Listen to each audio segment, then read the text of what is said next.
오늘 여기 주신 하나님의 말씀은 어제에 이어서 요한복음 5장 24절부터 29절까지 교독하고 마지막 절은 합독합니다. 5장 24절부터 29절까지입니다. 내가 진실로 진실로 너희에게 이르노니 내 말을 듣고 또 나 보내신 이를 믿는 자는 영생을 얻었고 심판에 이르지 아니하나니 사망에서 생명으로 옮겼느니라. 진실로 너희에게 이르노니 죽은 자들이 하나님의 아들의 음성을 들을 때가 오나니 곧 이때라. 듣는 자는 살아나리라. 아버지께서 자기 속에 생명이 있음같이 아들에게도 생명을 주어 그 속에 있게 하셨고 또 인자됨으로 말미암아 심판하는 권한을 주셨느니라. 이를 놀랍게 여기지 말라. 무덤 속에 있는 자가 다 그의 음성을 들을 때가 오나니 선한 일을 행한 자는 생명의 부활로 악한 일을 행한 자는 심판의 부활로 나오리라. 아멘. 오늘도 실시간 유튜브를 통해서 기도의 향연 속에 새벽을 깨우는 우리 선한 이웃의 모든 성도들과 그리고 모든 이 시간에 기도의 새벽을 깨우는 모두에게 하나님의 평강과 풍성한 은혜를 축복합니다. 오늘 본문의 배경은 어제와 같이 예수님께서 베데스다 목가에서 38년 된 병자를 곧 찾아가셔서 네가 낫고자 하느냐고 말씀하심으로 생명의 소망을 주시고, 근데 그날이 안식일이라 안식일 규례를 들어서 아주 비난하는 자들이 있었습니다.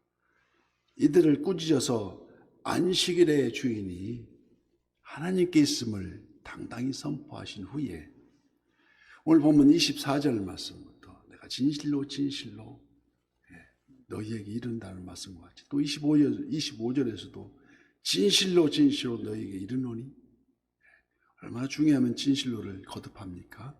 두 번이나 강조하면서 매우 중요함을 뜻하고 있습니다. 여기 죽은 자들이란 육신은 숨을 쉬고 있으나 영적으로 죽어 있는 자들, 그들은 놔두면 멸망할 수밖에 없는 자들, 이들을 가리킨다고 할 수 있습니다. 육신은 살아있으나 자기 고집대로 자기 뜻대로 행하며 하나님을 알지 못하고 결국 허물과 죄 중에 있는 자들, 그들을 가리키는 것입니다. 그래서 에베소서 2장 1절 말씀에는 그는 허물과 죄로 말미암아 그리고 허물과 죄로 죽었던 너희를 살리셨도다. 그래서 5장 14절에는 그러므로 이르시기를 잠자는 자여 깨어서 죽은 자들 가운데서 일어나라. 그리스도께서 너에게 비추시리라고 말씀하십니다. 이는 마태복음 8장 22절에서는 예수께서 이르시되 죽은 자들이 그들의 죽은 자들을 장사하게 하고 너는 나를 따르라고 말씀하시면서 분명하게 구분되어 숙지어서 말씀하십니다. 이처럼 영적 죽은 사람이란 육체적으로는 호흡이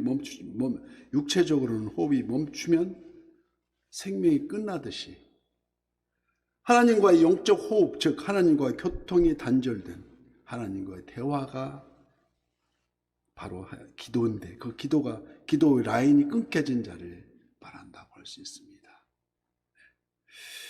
그래서 선한 행위가 멈춰져서 선교, 봉사, 구제 활동에 전혀 관심이 없는 자들, 눈앞에 뻔히 보고 있으면서도 실로 누구인지 알지 못하는, 봐도 진리를 듣고도 진리인 줄 모르고 자연 만물의 신비를 바라보면서 우리를 자연 만물이 하나님의 계시는 자연 계시라고 우리는 말합니다.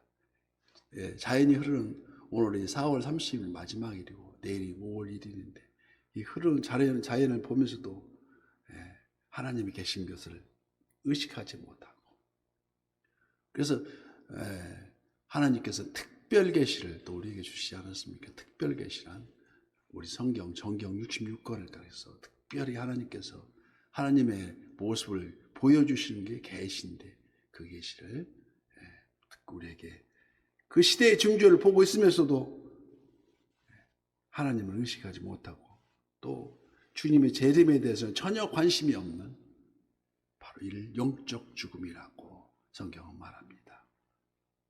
그래서 대부분 다들 허무한 인생이라고, 인생은 나그네 길이라고, 어디서 왔다 어디로 가는지 그저 구름이 흘러가듯 떠돌다 가는 길에 정일랑 두지 말자고, 최후심판에는 전혀 관심이 없는 영적 죽음을 우리는 뜻합니다. 그래서 25절 말씀에 진실로 너희에게 이르노니 죽은 자들이 하나님의 아들의 음성을 들을 때가 오나니 곧 이때라. 듣는 자는 살아나리라. 누구의 말씀입니까? 주님의 말씀입니다. 그래서 항상 우리가 주님의 말씀 속에서 길을 찾아야 되는 우리들을 깨닫게 되는 것입니다. 예수님 당시에도 수많은 군중이 음성을 들었지만 그중 소수의 사람만이 명맥을 이어가며 오늘까지 천국 복음을 전파하고 있는 것입니다. 입으로는 주여 주여 하지만 신령과 진정으로 귀를 기울이는 자는 소수에 불과했다는 것입니다. 그래서 마태복음 7장 21절 말씀에 나더러 주여 주여 하는 자마다 다 천국에 들어갈 것이 아니요 다만 하늘에 계신 내 아버지의 뜻대로 행하는 자라야 들어가리라. 26절 말씀입니다. 아버지께서 자기 속에 생명이 있음 같이 아들에게도 생명을 주어서 그 속에 있게 하셨고, 하나님은 생명의 근원이십니다. 주 하나님 독생자 예수 똑같은 권능으로 부활 승천하심으로 요한복음 3장 36절 말씀과 같이 아들을 믿는 자에게는 영생이 있고 아들에게 순종하지 아니하는 자는 영생을 보지 못하고 도리어 하나님의 진노가 그 위에 머물러 있느니라. 이어서 오늘 본문 27절 말씀에도 또 인자됨으로 말미암아 심판하는 권한을 주셨느니라. 이를 놀랍게 여기지 말라. 무덤 속에 있는 자가 다 그의 음성을 들을 때가 오나니.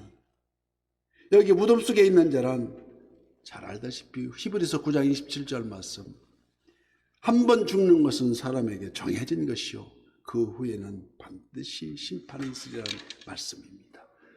그 무덤에 들어간 자가 다 그의 음성을 들을 때가 온다는 것인데, 다시 오실 전능하신 아버지 하나님 우편에 앉아 계시다가 거기로부터 살아있는 자와 죽은 자를 심판하러 오십니다. 예수님의 재림, 바로 이날을 데살로니가 전서 5장 1절 말씀에 형제들아 때와 시기에 관하여는 너희에게 쓸 것이 없음은 주의 날이 밤에 도둑같이 이를 줄을 너희 자신이 자세히 알기 때문이라고, 자세히 안다고 했습니다. 성경에 기록되어 있으니까. 이단 사교가 갈수록 기승을 부리는, 그래서 가짜가 진짜인 양, 짜퉁이 명품처럼 속이고 흉내를 내고 있다는 것입니다. 그들은 사도신경을 절대 고백하지 못합니다. 왜 그렇습니까? 위배되기 때문에. 몇 가지 꼭꼭 위배되는 것은 어디든지 다 있습니다. 짜퉁일수록. 그래서 정통 교단에서는 그 잣대를 어느 한 곳도 사도신경에 위배되어서는 이단으로 간주하고 있습니다. 예를 베드로전서 5장 8절 그래서 근신하라 깨라 너희 대적 마귀가 우는 사자같이 두루 다니며 삼킬 자를 찾는다고 합니다. 너희는 믿음을 굳건하게 하여 그를 대적하라. 이는 세상에 있는 너희 형제들도 동일한 고난을 당한 줄을 알미라고 성경은 말씀합니다. 그래서 오늘 본문 29절 말씀, 선한 일을 행한 자는 생명의 부활로, 악한 일을 행한 자는 심판의 부활로 나오리라.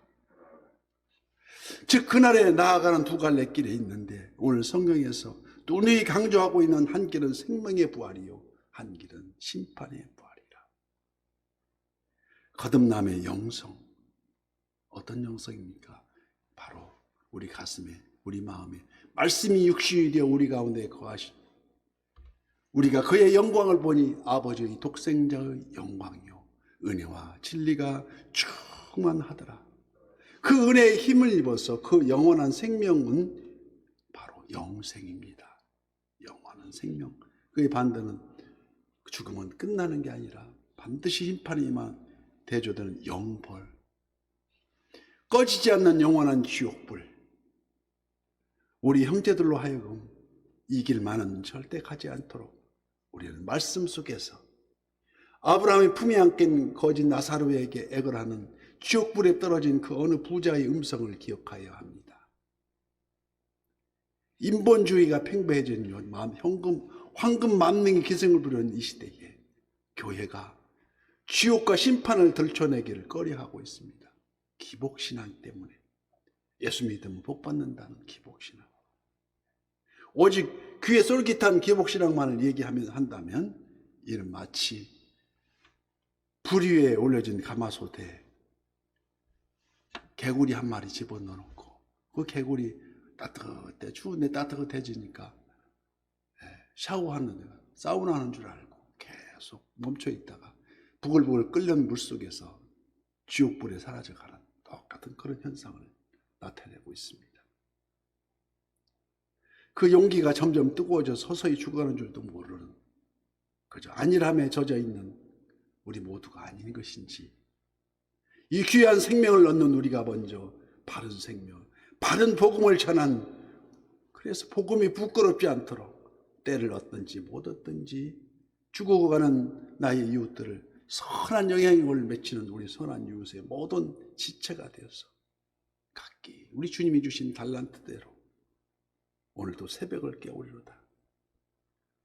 그래서 오늘 이 4월 마지막 4월 30일 보내면서, 그래서 그 박목을 시인은 4월을 생명의 부활로 건주어서 돌아온 4월은 생명의 등불을 밝혀준다. 그래서 그 목련꽃 그늘 아래서 베르트레의 슬픈 이야기를 읽으면서 시인은 얘기했습니다. 그래서 5월부터는 푸르른 계절, 생명의 부활로 오는 그 말씀을 만방에 전하는 푸르른 계절이 되기를 우리는 그래서 승리하는 저와 우리 모두 성도님 되시기를 예수님 이름으로 축복합니다.